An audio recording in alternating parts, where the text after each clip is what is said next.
There are two versions of the Minecraft Creaking update. You like the new fit, by the way?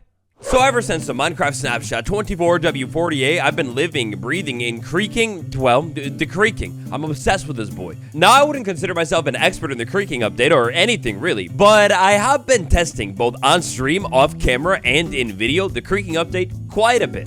If this is all that the Winter Drop update is going to be, we still have no clue. Well, then it's super important, maybe more important than ever before, that this update is actually consistent. Here are the 10 or more differences that I've found already in the creaking update.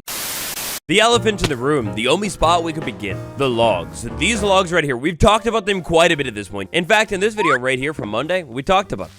The future fate of these not so pale, a little bit more gray logs on Minecraft Bedrock. Well, at this point, thanks to Joppa, it's been determined. But there's no way that I couldn't talk about this update being significantly different with at least giving a little nod to these logs. Because right now on Minecraft Bedrock Edition, essentially, you've got an entirely new wood set that one day will be fully removed and eventually become lost media. I don't really need to go too hard on this one because, like I said, we've already talked about it quite a bit, but completely different texture. It's smoother on Java, and then the tone as well. I mean, if you told me I had a pale log without me seeing it, well, this is exactly what I would picture. Moving on. 2 words, seed parity. Seed parity is a big thing that the developers worked so hard to get, and they've made so much progress. And nowadays, seeds are almost in perfect parity. This seed that I'm looking at right now is on Minecraft to Java. You'll never believe what it is. It's difficult to remember, so lock it in. So aside from this focused update and needing to be the same on both versions of the game, feedback is more important than ever. This is another huge reason that I think it's very crucial that we not only send Mojang our ideas, but point out the problems. For example, the update numbers, a tangent that I went on for legit way too long on stream. Anyways, on Minecraft to Java, Seed 1, this location right here, this is the closest Pale Garden biome to world spawn. As you can see here, the biome itself, it's kind of a smaller one, sitting on top of a mountain, but a whole ton of trees, and I guarantee it, I promise, inside of the biome, there are going to be plenty of creaking. Meanwhile, on Minecraft Bedrock Edition, the exact same seed, the exact same biome, it's located at the exact same spot. However, the trees inside of this version of the biome, I mean, it's pretty sparse. You almost don't even need me to cut back and forth very fancily like my editor is doing right here. Big shout out to him, whoever he is. To be able to tell that the trees inside of Bedrock Edition are way less dense, and in fact, huge problem here. Inside of this version of the creaking biome over on Minecraft Bedrock Edition, there was not even one single creaking heart block. I mean, I don't mean to be harsh, extremist, or anything like that, but that literally defeats the purpose of the update, right? Now, another big seed kind of difference here, but it is a known thing for quite some time, is the lack of a woodland mansion over here on Minecraft Bedrock. But that's kind of a story for another time, and also a huge parity difference that we already kind of knew about when it comes to seed generation. So the biomes, they generated the same spot, but completely different density levels when it comes to the trees. Moving on, inside of the biome, getting a little bit closer to the details.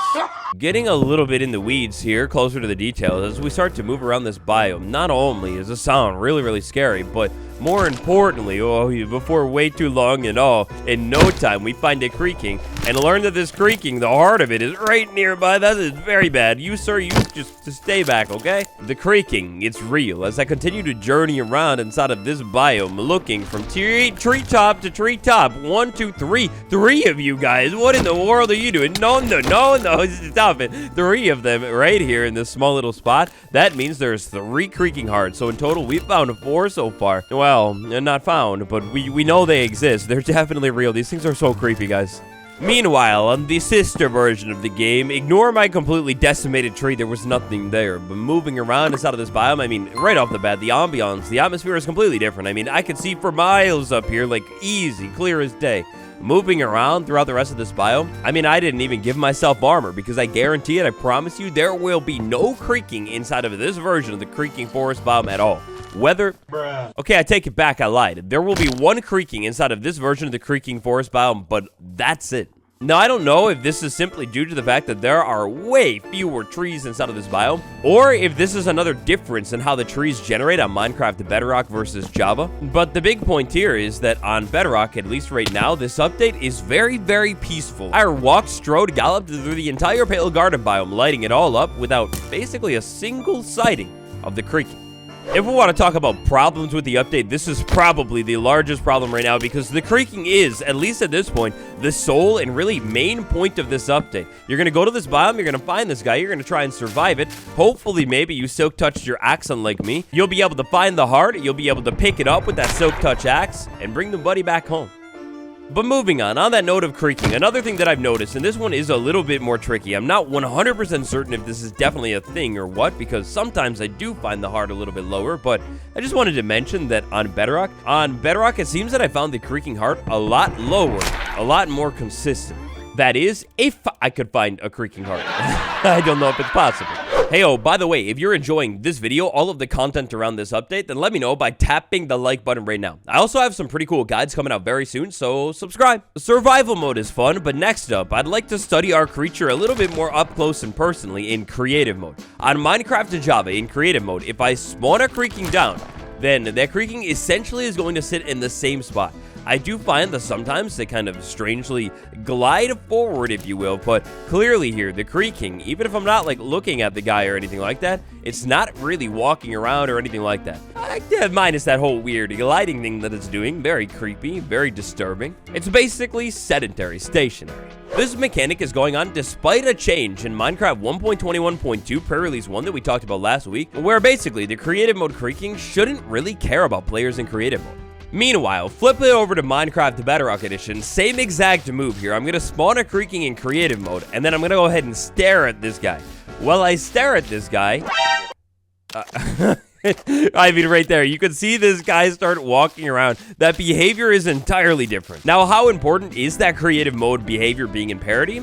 Debatable. But there is a huge chunk of the community that likes to mess around with cool machines and designs in creative Minecraft and basically test the limits of things, push the game design, maybe come up with some really cool machines that otherwise would be almost impossible to set up in survival. If we want to consider that part of the community, well, this is a huge, gigantic problem.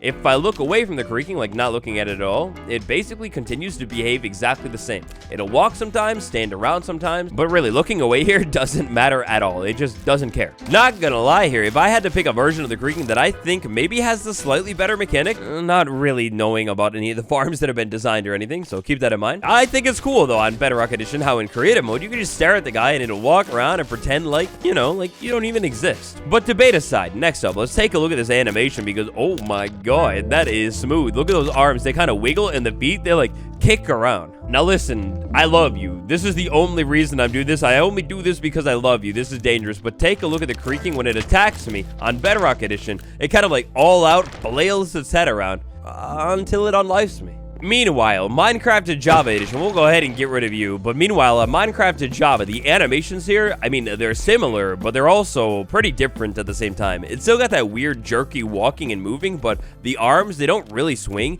and essentially, the big difference here that I'm noticing is on Java, it's way less smooth. Now, there is a valid case for either version of the animation being better. I do think it is a little bit more eerie to have that jerky animation, but at the same time, that smooth movement on Bedrock, I mean, that's smooth, it's romantic, it's good and tasty looking. When this guy attacks me, it doesn't really swing its head down at me or anything like that. Instead, it just kind of like smacks me with its left hand every single time. When it comes to the specific damage amounts and everything, I believe that's in perfect parity. So, I guess props where props are due? Zooming out to the big picture of the update, sound design. Sound is going to be a huge part of this update. The biome right here, it's meant to be, like, really eerie. Now, this new sound mechanic is really, really cool. It actually comes from the hanging moss plant, basically. You can think of the hanging moss almost as like spore blossom, except this time for sounds. If I have the hanging moss hanging on the right kind of block, then from... Did you hear it? It's faint. But sounds like that. It sounds like that will play from time to time, and it really makes the ambiance inside of this biome that is otherwise pretty dead silent and quiet. No mob spawning here. All the sounds really like make this place come to life. Even walking on this moss, I mean, it sounds good, you know? It's different than the grass by at least a little bit, and it helps make this place feel unique and new. Now, the creaking sounds themselves, they sound good, and I think they sound pretty similar. So, for this one, I'm not really talking about those as much, but the other sounds, like walking on the moss, and then more importantly, walking around inside the biome. If I stop talking for a second. And I mean, pretty quickly, you'll realize that there is nothing there. The ambient sounds that make the atmosphere of this biome really come to life, they don't seemingly exist, at least as much on Minecraft Bedrock Edition. While moving around through this biome, it's like essentially dead silent, other than the volume of walking on the moss being like glaringly loud compared to anything else. It's odd, and you almost get like, if you were maybe on edge already, jump scared from just walking on the pale of moss carpet and moss block. But that's just about it. Look, I'm not a developer, and in fact, in my free time, I don't even pretend to be a developer. I'm not too sure exactly the technicalities that go into this thing behind the scenes, but I would think making sure the sounds play at the same, like, frequency, would be relatively easy. Other than some of the other problems that I have with this update, more on that soon, stay tuned. Other than all that stuff, I do think it is really important that we get the sound design right here because it makes this biome and this place so cool. And just in general, the idea of being able to take this combination of blocks elsewhere, like maybe back to your base and place it down and get sounds to play too, well, it's so cool. And if it just doesn't really work on one version, well, that's not so cool, right?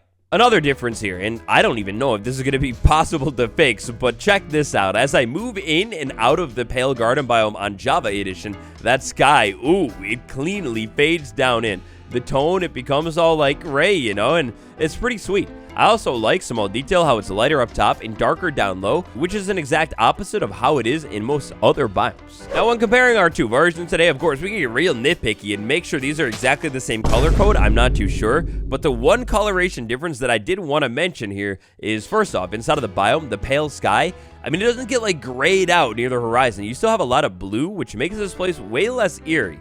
The other thing is when I move out of the biome, it like flicks on and off like a light switch. Like, what? Like, huh? I hope they can make that transition smooth, but definitely at the least, that fog color at the bottom, you gotta fix it. Creaking update differences. I feel like at this point, I've proven my point. The major differences, I've talked about a bunch of them. If you spotted another one, call it out down in the comments below. Posted on the subreddit r/waddles, but most importantly, reported on the bug tracker. A couple other parity differences that I'd like to mention that are all relatively newer. First up, this brand new juicy redstone torch. This thing is not experimental. This is coming in full to the game, Minecraft to Java, in 1.21.2 no matter what.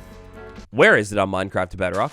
Last week on Minecraft to Bedrock, brand new difficulty settings came to the game. I'm sorry, I'm just noticing this, going back to the pale stuff for a second. Is this a completely different sapling model? Like, that thing is way taller than it is on Java, right? Brand new difficulty settings are coming to the game over on Minecraft to Bedrock. Now, we gotta give the devs some time on this one. Currently, the Java update is being wrapped up. Maybe these difficulty settings will make their way over. Hopefully they will, because they're pretty cool. And last but not least, I almost don't even want to include it in the video, so if you're done with the video, tap like, subscribe, and I'll see you tomorrow. But the other experimental toggles, redstone and minecarts, technically not part of the Winter Drop update, but missing on Bedrock Edition for a long time, and at least the minecart improvements, I think they're pretty universally loved. It would be cool to see these things get added into the update too. So it's safe to say the creaking update right now, it's kind of like two separate updates. Which one do you like more? Thanks for watching, everybody. Stay tuned. I've got some cool guides coming out for the bundles of bravery drop, including the bundle one that I already dropped. Another really cool one too, and of course, those juicy update breakdowns. Anyways, for today, that's just about all I'm cooking up for you. I'll see you tomorrow. Goodbye.